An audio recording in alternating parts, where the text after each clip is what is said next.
You do not stop a German tank with a man in a tube. That is the rule. Everyone knows it. 4 years, the German army builds its reputation on steel. Panzer divisions roll through Poland, France, and the Balkans like unstoppable machines. Armor wins wars. Infantry exists to follow, to clean up, to surrender or die. And there is another rule layered on top of it. Infantry weapons are useless against modern tanks. Rifles bounce. Grenades scratch paint. Courage does nothing against 40 tons of steel. German officers believe this with near-religious certainty. Their doctrine reinforces it. Their victories prove it. And when Allied intelligence whispers about a new American infantry weapon, something portable, something cheap, something fired from the shoulder, the reaction is not fear. It is laughter. A hollow tube. A rocket with fins. A crude electric trigger. They call it a joke. A toy. A desperation weapon for an army that does not understand real war. Because you do not stop a panzer with something a single soldier can carry. But in 1943, in the Rocky Hills of North Africa, one small infantry unit is about to break that rule. And when it happens, German confidence in armored invincibility will never fully recover. You are Private Joe McGill. 22 years old. A farm kid from Nebraska who learned to shoot squirrels before he learned to drive. You wear the blue and gray shoulder patch of the 1st Infantry Division, the big red one. You have already seen death in North Africa. You have marched through heat that splits lips and drains men dry. You have learned that fear does not vanish. It just becomes manageable. It is March 1943. The place is El Gheta, Tunisia. The German Afrika Korps is retreating, but retreat does not mean weakness. They still have tanks. Real tanks. Panzer IIIs and IVs with long-barreled guns that outrange anything your unit has.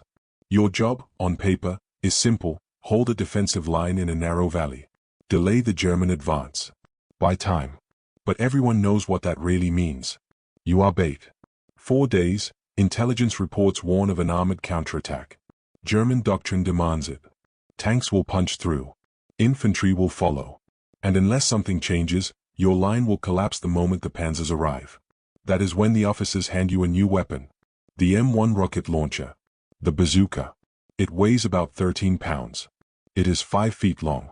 It fires a 2.36-inch rocket with a shaped charge warhead designed to burn through armor. Designed to. But almost no one has fired it in combat. There are rumors. Early tests. Training ranges. Some officers quietly admit it might work, if you hit the tank just right, from the right angle, at dangerously close range. The Germans, meanwhile, have heard about it too. Captured documents later reveal what they think. They dismiss it. An American gimmick. A propaganda weapon. Something that might scare untrained troops, but could never stop a panzer assault. You are about to find out who is wrong. Dawn breaks over El Gheta with a low, grinding sound. Engines. Not trucks. Not half-tracks. Tanks. You feel it before you see it. The vibration travels through the ground, through your boots, into your legs. The sound grows deeper. Heavier. Steel moving with purpose. German armor crests the ridgeline. At least 10 tanks.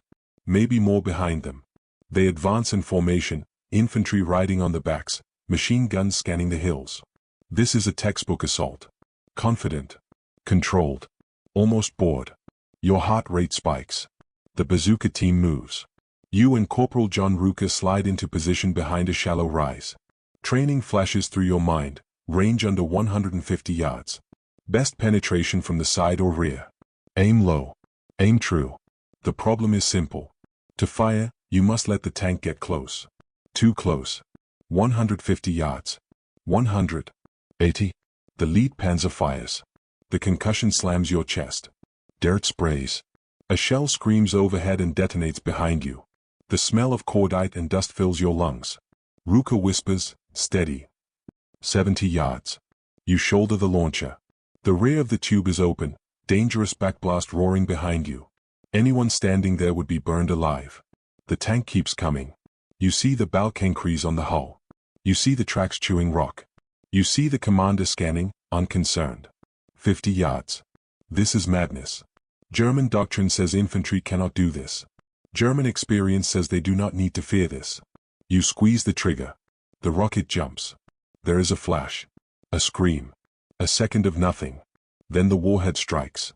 The shaped charge focuses its explosive force into a narrow jet of molten metal.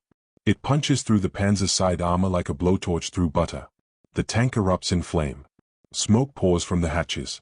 Crewmen bail out, burning, screaming. The machine stops dead. For a split second, the battlefield freezes. Then chaos explodes. Another bazooka fires. Another hit. A second tank shudders, track blown clean off, turret jammed. German infantry scatter. A third rocket slams into a Panzer's rear armor, thinner, weaker, and the tank detonates violently. 3 tanks disabled in under a minute.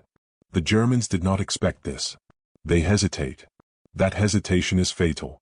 American artillery opens up. 72 guns fire in coordinated barrages. Shells rain down, timed, precise. German formations break. Tanks try to maneuver, to reposition, to escape the kill zones. But now they know. Infantry is killing tanks. You reload. Your hands shake. Sweat burns your eyes. The launcher feels heavier now. Not because of weight, but because of what it represents. Another tank advances. 60 yards.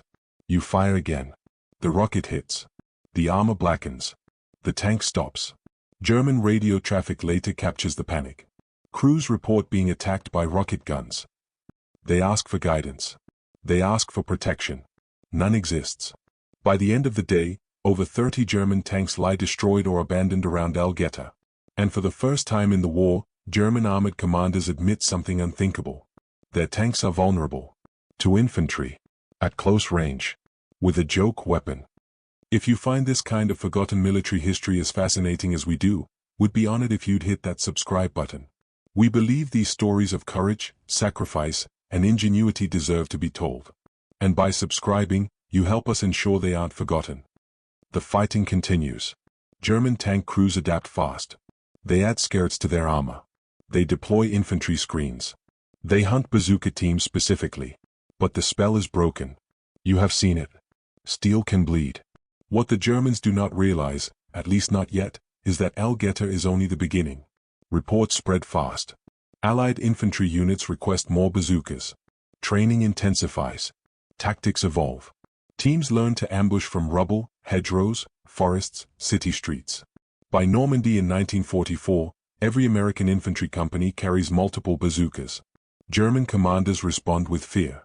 They issue orders warning tank crews never to advance without infantry support. They redesign armor layouts.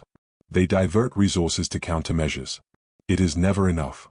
In the hedgerows of France, bazooka teams knock out Panthers at point-blank range. In the streets of Aachen, rockets strike from cellar windows. In the Ardennes, desperate infantrymen stop armored spearheads long enough to blunt an offensive meant to end the war. The bazooka does not win the war alone. But it changes how wars are fought. After 1943, tanks can no longer operate independently.